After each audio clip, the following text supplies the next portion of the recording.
In the very first episode of Scaling Theory, I mentioned a few scientists who have shaped my understanding of the world. At the very top of that list is today's guest, Brian Arthur. Brian was born and raised in Belfast, Northern Ireland, and went on to become one of the most important figures in complexity science. Today, Brian is widely known as the father of complexity economics, a field that has transformed how we think about the evolution of modern economies. His influence is remarkable. Brian's work has been cited more than 58,000 times, according to Google Scholar. He received important awards and recognition, such as the inaugural of the Lagrange Prize in complexity science, an award that many have described as complexity's equivalent of the Nobel Prize. Brian has been, at the age 37, the youngest endowed chair holder at Stanford University. He went on to work for several institutions, including the Santa Fe Institute, as we will talk about.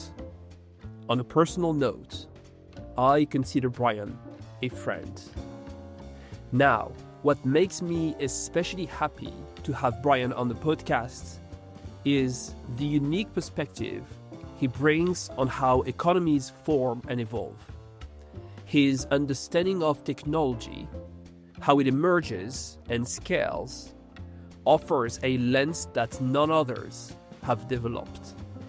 It's a way of seeing economic life as something alive. Be ready to be blown away. I thought about how I could describe your research in just one word, which is a challenge. And I came up actually with one word fairly easily. And that word, I'm not sure if you ever heard that about your research, but to me, I would describe it as being elegant. And the reason for me saying that is because you always introduce ideas I never considered before. And by the end of the papers, I always think to myself, of course, that makes sense. And years later, those ideas shape my thinking and they stay with me. Now, the listeners should know that I value your research immensely, which for reasons I will explain in a minute. You are the scientist I cited the most on the podcast so far, and also most certainly in my research over the last 5 years. In fact, I wrote a paper about your contribution to our better understanding of the world, and I will link the paper in the show notes. Now, something you once told me that stuck with me is this: put the story front and center. And the reason for you telling me that is that I was recollecting a little story in the footnote of a paper. And when kindly reviewing it, you suggested that this was actually the most important part of that chapter and needed to be put in the core of the article. And I think about that quite a lot. I think it's such an extremely good advice. Following it, I thought we could do something a bit different in this episode, something I've never done, which is that instead of me asking a list of questions and you answering them, I suggest we introduce the 3 parts of our conversation by you telling us a story, and I will build questions on that basis. So to everyone out there, buckle up. You are about to enter the fascinating world of my friend and mentor, Brian Arthur. Brian, the floor is yours for the very first story on the theme of complexity economics. I have a couple of quick comments just to get going. You very kindly described my research or my work as elegant. I've never heard that before, and I'm very deeply flattered. And most of my training has been in mathematics, and the highest accolade you can give to a mathematician is to say their work is elegant. As to story, I should start this segment by saying that I grew up in Belfast. I'm not an American, but I've been in California for many years, and for many decades, in fact. I grew up in Northern Ireland, and in Northern Ireland, the currency, the social currency, is not what you've managed to do. It's telling stories. So let me start with a story. In 1987, I was working at Stanford. I was doing economic ideas, working in economics at Stanford, and our greatest theorist at Stanford, or pretty well anywhere, Kenneth Arrow, stopped me when he was riding his bicycle, and he stopped me and invited me to a very small meeting between 10 economists that he would choose and 10 scientists that his counterpart Phil Anderson would choose. And they would meet in Santa Fe in 1987. And the topic would be regarding exchanging ideas between physics and economics and trying to regard the economy not as a perfect machine, but as an evolving complex system. Arrow had a Nobel in economics, Anderson had a Nobel in physics, and they chose their team quite carefully. Anyway, I was brought to Santa Fe in September 1987 when that very famous exchange happened. It was very successful, and we, Santa Fe Institute, which was a startup at the time, it wasn't very highly developed. It was just an experiment. The Santa Fe Institute was interested in ideas and interested in research and just about nothing else, and very interested in complexity theory, which is really the science of pattern formation. Anyway, I was brought to the Santa Fe Institute to run its very first program. In 1988, they decided they'd have a program in the Economies, an evolving complex system. I didn't quite know what that meant. I got there. I managed to collect a couple of dozen excellent scientists and excellent economists. One or two of them went on to win Nobel Prizes. And so these were really top people that Arrow and Anderson helped choose. And we finally were just sitting in Santa Fe in this very nascent startup institute, and we were wondering, we could do anything we wanted. In fact, I had called Arrow and Anderson and asked, what should we do? We're starting a new program. What do you want to do? They thought it over and called me back. This is by telephone. There was no email, 1988. And they phoned me back and said, do anything you like, providing it is at the foundations of economics. It was what the funders wanted. And I thought this was a bit like Martin Luther calling the Vatican and saying, we want, and the Vatican, what should we do? In 1520, and the Vatican calls back and says, do anything you want, Mr. Luther, as long as it's at the foundations. I couldn't believe the luck. This is just an amazing thing to have first-rate people, and we were free to do pretty much anything we want. To cut a long story short, we decided to look at the economy not as an equilibrium perfect system, but as not necessarily an equilibrium. We wanted to look at the economy as reacting to where it was now, the agents in the economy taking up actions or novel strategies in reaction to where the economy was currently. And this would give us a non-equilibrium economics. And if we couldn't easily do algebraic mathematics based on that, at least we could compute or algorithmically find out what the implications would be of the problems we took up. So we embarked on a non-equilibrium economics in due course. About a decade or more later, I wrote a paper on this in Science, the journal Science, and they demanded that I find a label for that type of economics, and I called it complexity economics, and the label stuck. It got branded in 1999. As an introduction, that's probably a good place for me to stop. I'm fascinated by just the thought of Keen Arrow on his bike, stopping by and just saying, oh, by the way, do you want to go to a meeting that may change your life? At the time, it was hard to anticipate. We'll come back to it. But yeah, I can visualize the whole scene. Now, to stay in the late 80s and 90s, what was the main barrier to doing economics this way at the time? Yeah, I don't think we were the first people to try to figure out how would you do a non-equilibrium economics. The main barrier is that economics had standard economics called neoclassical economics had been done under a set of very restrictive assumptions. And the assumptions were chosen carefully so that you could wheel up mathematics and get results, get formulas as a result, closed form solutions. And one of the assumptions, two of the assumptions were crucial, that all the players in the economy, the part of the economy you were looking at, were identical. And they knew that other players were exactly the same as them. And they knew that other players knew that other players were exactly the same as them. And you were looking for steady state or equilibrium solutions. All the levels of things, prices, quantities, were not going to change. That was what you were after. We decided we'd start from a much more peculiar place, but much more realistic place. What if our agents or the players we were assuming in our models, what if they differed? What if realistically they didn't know how the other players differed and they weren't quite sure who the other people in the sort of at the roulette table, they were going to react.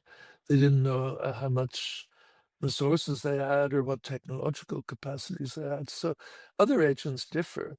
But then the problem is if you don't know, you immediately are propelled into a situation that economists call fundamental uncertainty. If I don't know what you're going to do and you don't know what I'm going to do and we don't know what the 10 other players are going to do, we simply don't know, then the problem is ill-defined. You can't put probabilities on it. You don't even know who's going to have what cards and how you're going to play or who's going to come and play anyway. So the main barrier we faced was how do you do economics under fundamental uncertainty? How do you even think about that? And luckily, we had John Henry Holland, who's a grandfather of essentially how do you teach algorithms or computers to get smart?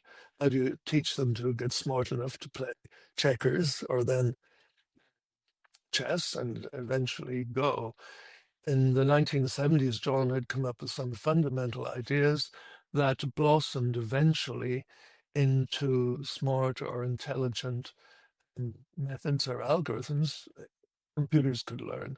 So we decided that our little agents and our models could learn, and they could learn not just by adjusting some parameter, but they could notice if they were in this situation, it pays to react in that way.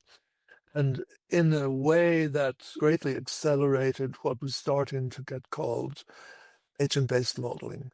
This was a kind of a fundamental different approach that just parachuted you straight into thinking about agents as their own little mini learning thingies and interacting. And that would change the situation and they'd have to learn and keep learning. And this was really how complexity economics was conceived and born.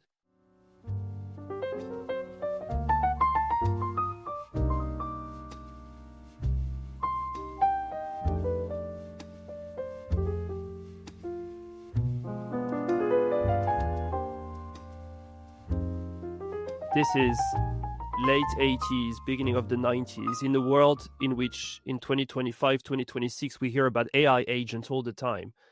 It gives some perspective as to the intuition that you had back in the days, and also the fact that to some extent there is another layer of uncertainty, which is that you don't even know what others will do.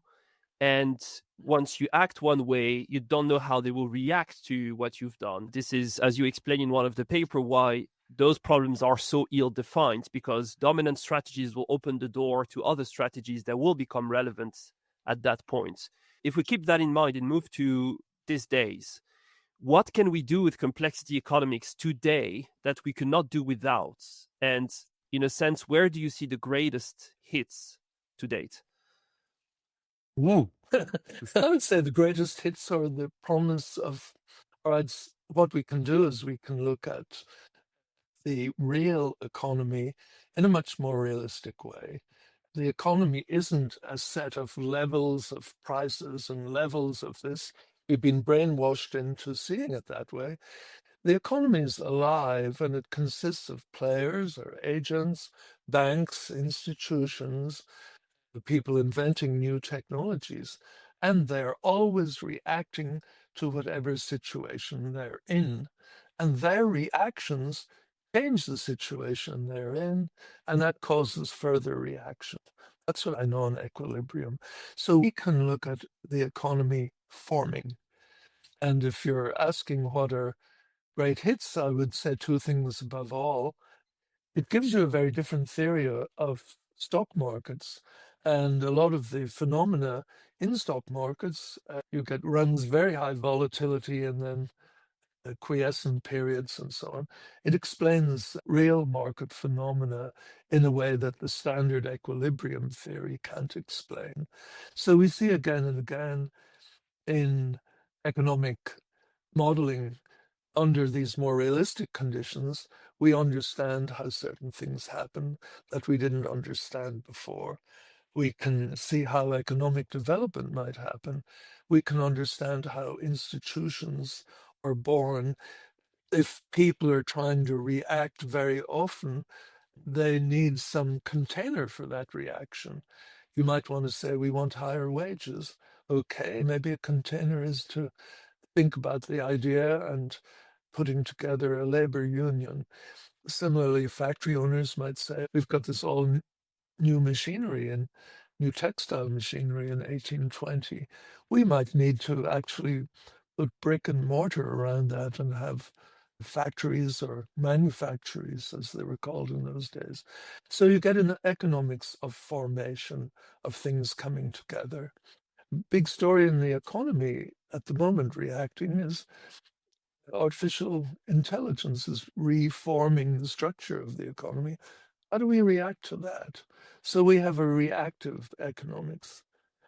So, of course, it is impossible in just a couple minutes to explore the full depth of complexity economics. And luckily, you published what I would call an amazing paper in Nature just a couple years ago. Again, this will appear in the show notes.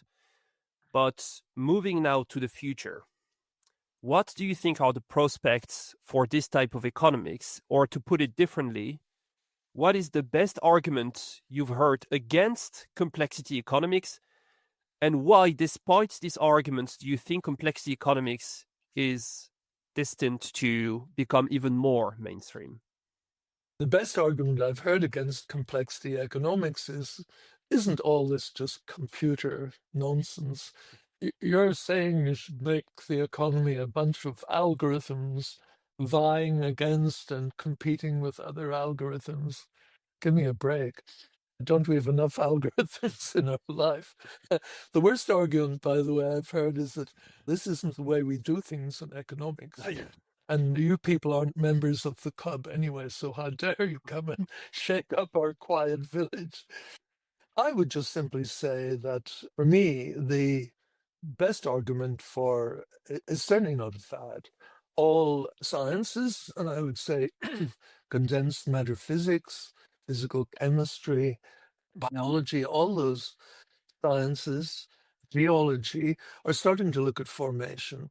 And they're doing this via computer modeling, and they're looking at systems where individual parts of the system reacting to where the overall system currently is, and thereby changing what they're reacting to. So that's a given in science at the moment. It's absolutely and totally inevitable that economics will follow this. Economics tends to lag sciences, unfortunately, by 2 or 3 decades at least. But it's inevitable this will happen to economics in a very good way. And that's something like what we did at Santa Fe in the early 90s will take over in economics. May not be precisely what we did, but it'll be something pretty close to it. Yeah. And again, all that finds its origin in Kinaro on the bike, finding you on the campus now. It's not entirely chaotic or random because you had a very good relationship with him. So I'm sure that if it wasn't on the bike, it would have been over lunch just a couple hours later that day. but still, I can visualize. I'll make a quick comment that the group I led at Santa Fe, we get a lot of credit for bringing in complexity economics. But I think a great deal of the credit is due to Kenneth Arrow encouraged us to invent a non-equilibrium economics, which might even negate the sort of economics he was admired for. The other person I'd like to mention is John Henry Holland. John Holland was the person who gave us the key insights. I do think about agents learning under conditions of uncertainty. You sit down to a chessboard, it's not a two-person, some well-defined game. Nobody knows anything about optimal strategies, even at grandmaster level. You don't know exactly. Anyway, John Holland, I think, is a very key player in complexity.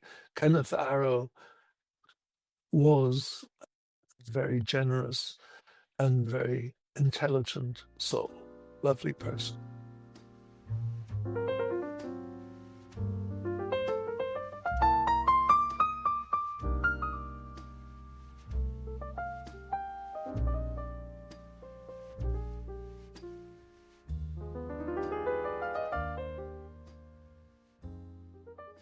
I think it's a great segue to part 2 of the conversation, talking about agents and algorithms and computers, because I want you now to introduce that segment with a story around technology. And again, the floor is yours. Oh dear. We're talking about technology here, and I'm often asked, what have I got to talk about technology? I wrote a book called The Nature of Technology, and that was very much noticed and talked about and is still very much around. But surely I'm an economist, therefore, what might I know about technology?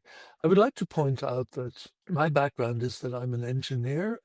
I was trained in a UK university, and actually in Belfast, rigorously in engineering, electrical and electronic engineering. And I've got further graduate training in engineering as well. So that's being trained as an engineer. Sure, I did well. I think I came top of my class and all that sort of thing. But I realized later on I didn't understand anything about engineering in any deep sense. What was technology? What was engineering? How did it really happen? Etc. The academic version I got was just simply learning an awful lot of mathematics and thermodynamic theories. Then there was another intrigue, and that was that in the late 1950s, the economist Robert Solow at MIT published a paper that showed that 80% or more of economic growth came not from increased labor force or increased factories or capital. It came from what he conjectured to be technological change. That became a famous piece of information, but economists didn't know what to do about it. So we basically had a situation of economic growth coming very largely from technology, and economists not knowing or caring much about where technology came from. I like to think of technology as welling up magma from the ground. Maybe some are here in Silicon Valley. I'm sitting in a tech firm at the moment talking to. And it's like new technologies up in liquid form, make their way into the economy, and then they settle, and that becomes the new structure where further new technologies well up. And I started then to wonder seriously, what is technology? Is it applied science? No. It predates science hugely. So I spent 12 years writing a book about technology. Most of that was relearning how jet engines worked, how computers or radio had come into being, not just how they worked, and how very sophisticated technologies did work and should work and come into being. And I noticed certain things about this. Technologies are basically built, always built around phenomena and using these phenomena for our purposes. I also noticed a second thing that was important, that is that all novel technologies are created by putting together previous technologies. So if you create a laser printer, which got created in 1972, the basic idea was to use a laser to write or paint an image on a Xerox drum, and of course a lot of optical equipment. And these things already existed. So that led me in turn, and this book, The Nature of Technology in 2009, to quite an elaborate theory of evolution for technology. Yes, many technologies are created by variation and selection, Darwin, but many are not. A jet engine didn't come out of small incremental changes to air piston engines. It was a new principle. It certainly was created equipment that already existed, combustion chambers, compressors, turbines, etc. So a jet engine was put together by using parts that already had existed, but doing that in a new and different way. So that led me also to the observation that modern technologies, or any technology, is a combination of what went before. There would be a theory of descent for technologies. So there would be a complicated network of technologies that led to any one new technology, which might go on to be an ancestor for further novel technologies. In that sense, technology was self-creating. And the fancy word for that is autopoiesis, self-creation. And as far as I was concerned, I found this fascinating, and nobody seemed to have talked about that until whenever I published the book. Let me make a little detour. You mentioned Bob Solow. Years ago, I published conversations with Nobel laureates in economics, and when I reached out to him, he was already probably in his late 80s, and his secretary gave me his phone number and told me to just call him. And I never had the courage to actually disturb an old man to say, I want to interview and ask you a question about your research. So it's still in my cell phone to this day, but unfortunately, I never got in touch. But back to what you explained. So, in a sense, it challenges the very basic assumption that you have disruption coming out of nowhere in the economy, which is a very simplistic way to look at Schumpeter and other economists, because as you explain, it's a network of pre-existing technologies that by way of combination will create new technologies. Now, you further explain that once created, those technologies actually creates the economy. And you make even stronger points in one of your papers, or maybe it's in the book. You say that technology is what separates us from the Middle Ages. Could you explain that to us? For sure. Well, I'm pointing out that technology creates the economy. That's not at all a new idea. That was very much the idea of classical economists. So people like John Stuart Mill, Alfred Marshall, actually, in his earlier days, even Karl Marx, knew an awful lot about technology. They went down coal mines, they visited textile mills. The reason was they were very aware that what they called the instruments of production, factories, technologies, created the economy. They're called the means of production, and we still think of production as creating new things and making possible an economy. It's not just people bartering sheep fleece or something. It's actually producers producing goods. It could be raw steel, it could be automobiles, it could be machinery and equipment via technology. Problem is that didn't suit the mathematics too well, so economists got away from looking at how the technologies worked and started to just say, oh, we're not interested in that. And they invented something called the production function. So you put coal or coke into a steel factory and iron ore and several other things, and out comes rolled steel from the other end. How does that happen? Oh, we're not interested. That's just a production function.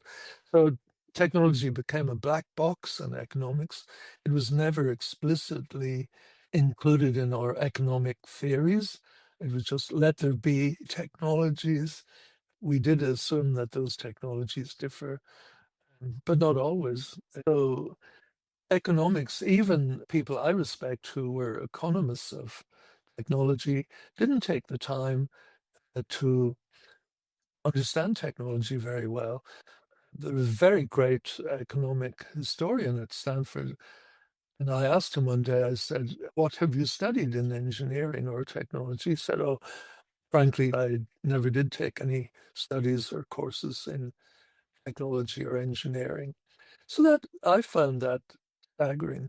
It's like saying I'm interested in molecular biology, but frankly, I don't know anything about how atomic structure works or varies or comes together into proteins or whatever. I found that quite amazing. The observation I make at the start of my book is that we tend to relegate technology into something unseen. We take it for granted and it doesn't matter. But I point out that if you wanted to do a mental experiment, you could think, let's take away science of the last 500, 600 years. How would we fare? I'd say we'd get along okay, not too bad. You take away technology, take away electricity, take away power generation, take away automobiles, take away modern construction techniques, take away high-rise building, take away textile mills, steam engines, trains, and do that all the way back to 1300. You're in the Middle Ages. At that time, we knew how to build elaborate cathedrals. We knew quite a lot about technology, but it's modern technology that creates the modern economy, which creates a modern standard of living. It's not directly science. Science informs technology. It's not political ideas. They form a context for the economy and a very necessary one. And it's technology that drives modernity, including the printing press.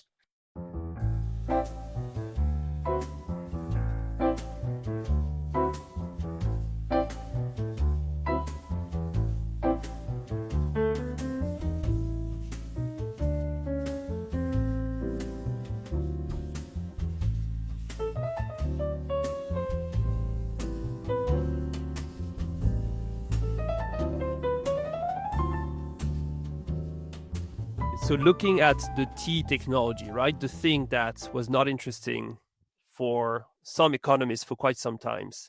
If we look at one technology, so now more of a micro analysis, you explained that they benefit from increasing returns, especially when we talk about digital technologies. My question is this: is that true for all of the digital technologies, maybe all technology periods? And in a sense, is it what you could call a law of technology? No, I don't think it is a law of technology. I think increasing returns basically are if a technology gets more prevalent in the economy, think of Google searches, then companies that control that technology get further advantage and they can lock in that their share of the market can become close to 100%. And that's very important. But I don't think all technologies operate that way. If I go back, not thinking about digital technologies so much, but I would say that 1875, there came a new way to produce steel, the Bessemer process. The more the Bessemer process took over, it gave advantage to each factory that used the Bessemer process. It was just simply better. But it didn't lock the economy into one very large steel producer. On the other hand, let's take a technology that isn't particularly digital, not completely anyway, and the Airbus. Modern technologies tend to show increasing returns, not least because they're complicated. So the more Air India uses Airbuses as the basis for their fleet, the more they understand Airbus, the more they get used to dealing with Airbus executives, the better their pilots and are trained and know Airbuses, and above all, the more their maintenance people are habituated and understand Airbus.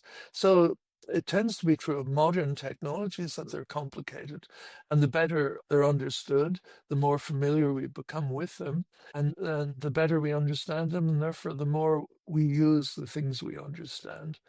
It's a fairly simple story. So not all technologies are increasing returns by any means, but these days I would say most are, and it's a safer assumption to assume something is increasing returns than not. Problem is that complicates the mathematics. So let's not talk about that. Yes, indeed. Okay, so let's talk about that. No, let's talk about how companies can actually shift strategies in order to benefit from more increasing returns. For example, introducing network effects into a product by connecting users that were previously disconnected. And I'm thinking video games, right? It used to be in the 90s that each video game would actually be one household at a time. And then you introduce the internet to it, and suddenly you can benefit from a network, and having all of your friends playing that video game increases the value and what you can derive from it. So it shows that companies' strategies is key. Now, looking at AI, because we have to talk about that at some point, what strategies do you currently observe and think that is a smart way to benefit from more increasing returns, or the opposite, that is not actually so smart? I think technology goes in terms of eras or stories. We had the era of textile mills, we had an era of canals, like in Wind in the Willows. We had an era of railroads, etc., etc. The new era, of course, is digital, and a very important part of the new era will be and is artificial intelligence, no question. And I don't know, and I doubt if there'll be a single company dominating or monopolizing artificial intelligence. But you're absolutely right that companies will try to gain advantage. As they gain market share, they will try to use that to gain further advantage. One would be to try to habituate us. And I'm a user of ChatGPT. If OpenAI wants to put out some novel version, I would probably upgrade to the novel version of ChatGPT rather than some competitor like Claude. I would have to relearn some of my habits. So they will use things like that to habituate you. They'll also use networks. We will give you this facility and that facility. Of course, you will need to use our product, and we will network you into a way to write computer programs, possibly using some dated form of Python or whatever the latest programming language is. But you'll have to do it in our terms, in our network, with all the side effects that we can bring you. So it's not just company versus company, it's actually competition between networks and trying to lock you into a network. If that's very hard to understand, just think of the English language. The English language doesn't exist on its own. It's a network of people communicating and commerce communicating and technology and in aircraft communicating.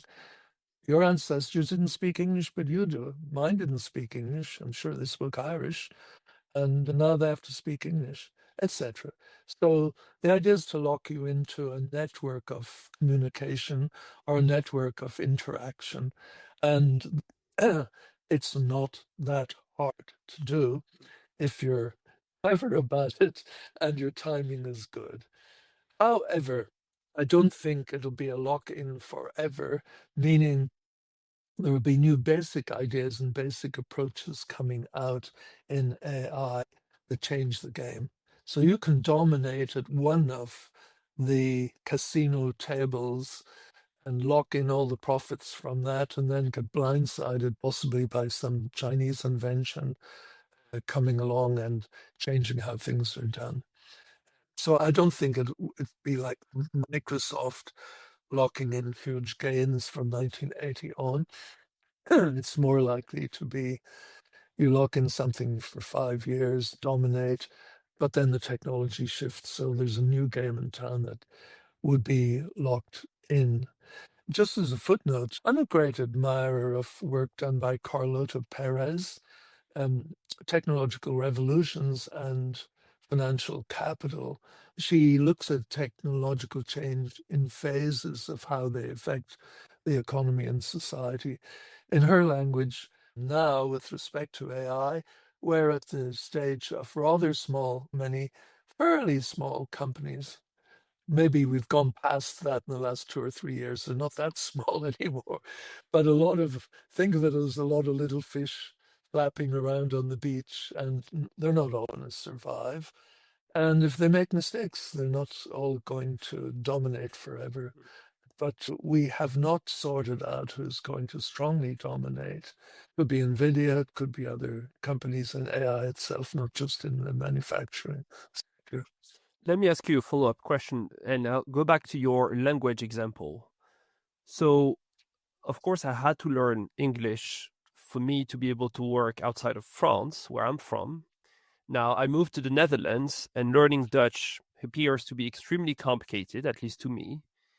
But luckily, I can use technology in meetings to actually get to a live translation of what is being said. And actually, I won't cite the name of it, but now you could actually get the live translation straight into the AirPods. Okay, you'll figure it out. So it seems almost as if technology is enabling me to escape the necessity to join that network. Is that something that you observed outside of language, but looking at technologies, how a new technology is actually the key enabler to escape the lock-in effect that may have been formed elsewhere?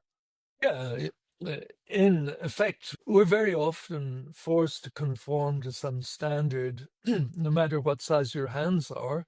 Pianos are exactly the same because you need to be able to go from one piano to another to play the piano. Computer keyboards are the same, largely because you need a standard if typing is being taught in schools or taught elsewhere. What's happening now is that technologies are being invented that will distance you one step away from the standard. So, yeah, I've been in China recently where people are talking to me via some handheld device. They're speaking Mandarin, and the device automatically tells me what they're saying in English.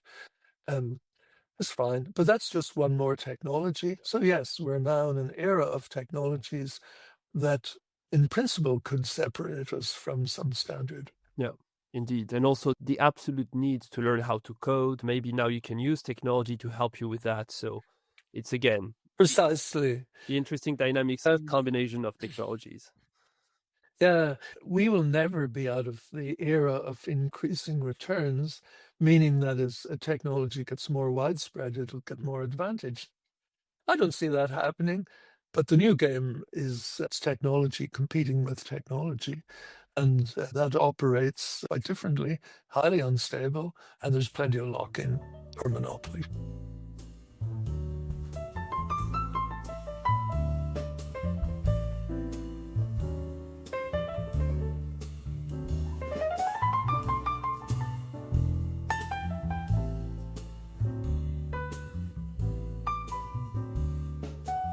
I want now to talk about you. So I'm going to ask you personal questions here.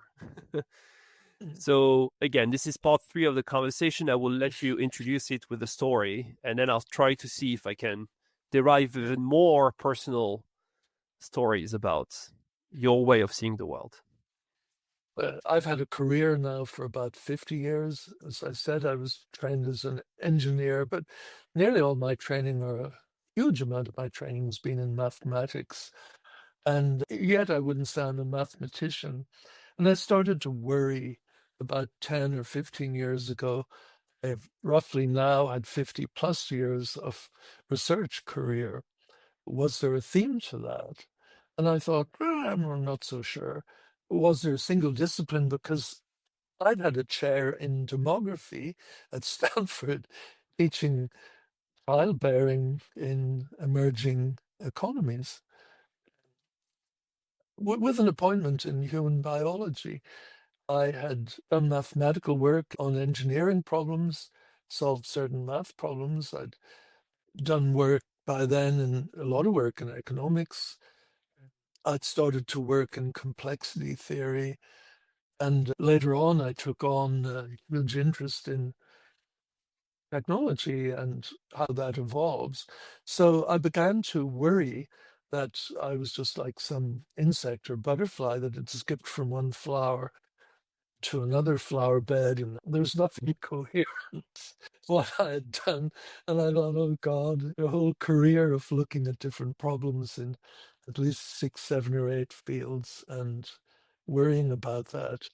But I've had great fun doing that. I do think there was a theme to the whole thing. I realized that what truly interested me was formation, and complexity basically is the scientific study of how patterns form and how patterns endogenously largely change from within. So the very setup of a pattern creates certain tensions where everything's always changing. So I realized that my career had a common theme. It wasn't just flitting from one thing to another. And the common theme is how do structures form? How do structures change? And how does one structure give way to the next? And in that sense, and this is where being Irish, I think, comes in, it's more like writing a novel. Writing a novel is, or a play, with Chekhov, you set up a number of characters, their intention for some reason, they dislike each other, or there's some inheritance or something settled. And then you press the return button as a playwright and you say, let them interact. And that recreates the context and the tensions change and they interact. I want to mention one other thing by way of story. I thought I would be an academic. And I do remember when I was about 20, I'd graduated from university and done very well. And my mother said very glumly to me, oh, she says, I suppose you'll be a wee professor now. And I was never really interested in academia. Really, my passion was research. Nothing wrong with academia, but my passion was research. And I've been lucky. I've been able to pursue that nearly all my career in think tanks. I was at Stanford. My first academic job was a chair at Stanford, but I've been in the Population Council as a demographer. I've been in International Institute for Applied Systems Analysis, which was a US Soviet think tank, and sent back and forth into the Soviet Union a lot. I've been in Xerox PARC for many years, and above all, I've been at the Santa Fe Institute, and for about 40 years since its inception, resident there or resident here in Palo Alto. And I've had an interest in complexity since 1979. So my interest very strongly is research on how things form and change, research on structural change, and the mathematics or the philosophy behind how structural change happens, and loosely speaking, complexity science. So there's a coherent structure. So that red line emerged over the years. It was not intentionally designed when you were 20 years old. Now, as you just explained, you explored also different types of institutions, which was also an emergent process. Would you advise doing the same to young listeners, or would you advise framing their career with more strategy, in a sense, more intentional design? I wouldn't favor one or the other. I think a certain amount of experimentation, a certain amount of strategy is always necessary. What I would advise is to any young person is follow what interests you. My son is an epidemiologist. He's good at teaching and he's very interested in things like movie making, seriously interested, and lives in Hollywood. But he's also an epidemiologist. I think it's good to have a bit of an obsession within limits, a passion for something, and follow it. It's got a good bit harder to be in academia than it was in the 1970s when I was coming out of a PhD. That was post-Sputnik era, and there was a lot of money coming into academia and not as much supply of truly smart people to compete with. Plenty of smart people, but it was easier in those days. So I'd say follow your passion, follow your temperament. Okay, two more questions. What's the best thing that happened in your career if you look back now? And who knows, maybe the absolute best thing is still to happen, right? But to this day, what is the best one? I think the best thing ever happened to me was that Kenneth Arrow stopped in the quad in Stanford. I can still remember the helmet he was wearing that he wheeled around me on his bike and stopped. And I thought, my God, it's early in the morning. What does he want? So Santa Fe Institute was the best thing ever happened to me. And I'll just tell you a very quick story about that. As a young person, maybe in my teens or 20s, I thought I wanted to be a scientist. I didn't know what that meant. Nobody in my family had been to university. That was rare in those days, unless you were a doctor or something. And a bit later, like in my 20s, I started to do a lot of reading, and I had dreams of, oh my God, only I'd been born in a different time. I could have been in Göttingen in the 1920s, and when quantum ideas were opening up. I could have been at the Cavendish lab if I'd been born in England as one of the chaps, and under Rutherford, or maybe even later in the game at Cambridge in the days of Watson and Crick. In other words, I had dreams of, wouldn't it be great to be somewhere where there was an enormous amount of activity and ideas getting thrown around, and there was a new science roughly at stake. But I wasn't. I was born after the war. I was born and learned engineering, and then it took me about another 10 years, and I woke up one day and I thought, oh my God, I was at the Santa Fe Institute when it was starting up. And I ran the first research there, and I helped establish, or at least hired the people who helped establish the style of the Santa Fe Institute, which was highly reactive. And as to its quality, there's many indicators. All I would say is that it's not every corridor that you'd have in academia where Marie Gell-Mann would walk in and tell you'd been thinking over the weekend about something you said. And I found the Santa Fe Institute much more challenging than Stanford. And Stanford's a very great university, but Santa Fe Institute was small, challenging, and very alive. So that was my stroke of luck.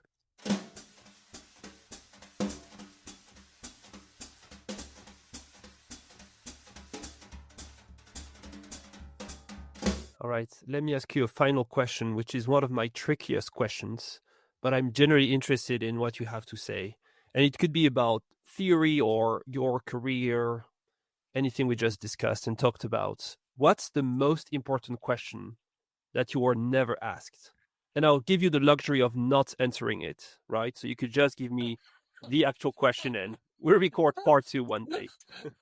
I would say openly, I believe I have a deep and interesting life of query at a spiritual level, but I'm not really prepared to say much more than that.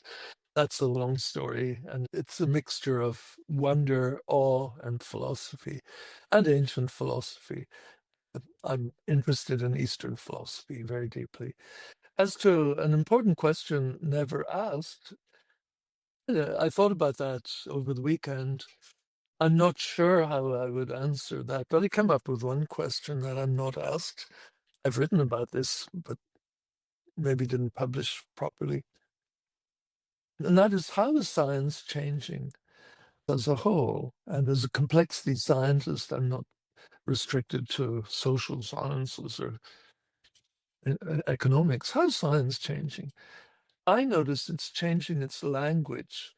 So in the 1600s, the language for science was very firmly geometry. That was the language of God. Then algebra came along. Algebra was sidelined. It was regarded as cheating. It was the analysis of bunglers, Isaac Newton wrote, it wasn't really accepted as a language of science until about 1720 or so. And then if things weren't done in terms of equations and algebra in physics or chemistry, it wasn't really a science because it didn't use mathematics. It was a science of formation. It can't use balanced equations as easily as other fields do. So I'm interested in the observation that the language of science is changing now from geometry to algebra and from algebra to computer methods. I don't like the word algorithm because it's become so pejorative to do with marketing. But the new language of science is algorithmic because you can write things not as just amounts of things changing and balancing, as would be true for an algebraic equation, things equating in terms of quantity. Computers allow you to model events and events that trigger further events or actions that inhibit other actions, and all of this happening in networks of interaction. So all the sciences are changing and becoming much more algorithmic. That fascinates me. We're at the beginning of that. That's working its way into everything from theology to economics. That's indeed published in the great papers of yours, Economics in Nouns and Verbs, that have been citing so many times, and it's mandatory readings for all of my students. I have a paper on it that I wrote at the Swedish Academy in 2018. I'll send it to you so that you have it personally. I never published it. I wasn't sure where to publish it. Okay, so you make a more general points that the economics one, in that one. Oh, yeah, it's all about science changing. Okay. The economics one was the special case. Yeah, all right.